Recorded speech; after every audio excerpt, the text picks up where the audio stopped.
Operation प्रवासी सुरक्षा, operation rail सुरक्षा आणि ऑपरेशन नार्कोस अंतर्गत नागपूर रेल्वे सुरक्षा दलानं 24 तासात 4 वेगवेगळ्या कारवायांमध्ये एकूण 8 जणांना अटक केली।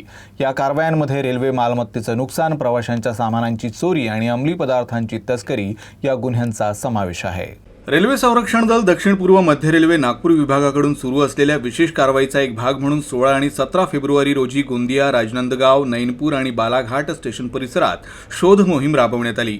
पहिल्या कारवाईत राजनंदगाव स्थानकावर 3 संशयास्पद व्यक्तींना प्रवाशांमध्ये फिरताना आणि सामानाची हेरगिरी करताना अटक करण्यात आली। चौकशी केल्यानंतर त्यांच्याकडे तिकीट नसल्याचं आढळून आलं। त्यानंतर त्यांना पुढील कारवाईसाठी जीआरपी कडे सुपूर्द करण्यात आलं। दुसऱ्या प्रकरणात बालाघाट स्थानकावर एका कुख्यात संशयिताला रेकी करत ट्रेनमध्ये चढताना पकडण्यात आलं। त्याच्याविरुद्ध चोरी आणि शस्त्रास्त्र कायद्यासह 8 गुन्हे आधीच दाखल आहेत, त्याला देखील जीआरपी कडे सोपवण्यात आलं। तिसरी मोठी कारवाई ऑपरेशन नार्कोस अंतर्गत करण्यात आली। ट्रेन क्रमांक 18109 टाटा इतवारी एक्सप्रेसमध्ये तपासणी दरम्यान एका आंतरराज्य महिला तस्कराला अटक करण्यात आली। तिच्या ट्रॉली बॅगमधून 10 किलो 335 ग्राम गांजा जप्त करण्यात आला। या गांजाची किंमत अंदाजे 5,16,000 रुपये आहे।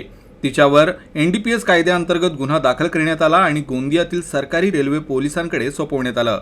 चौथ्या प्रकरणात कुवारीघाट स्थानकाजवळील रेल्वे सिग्नल बूथ तोडून केबलचं नुकसान करणाऱ्या 3 संशयितांना सीसीटीव्ही फुटेज आणि श्वान पथकाच्या मदतीनं अटक करण्यात आली। चौकशी दरम्यान संशयितांनी गुन्ह्याची कबुली दिली।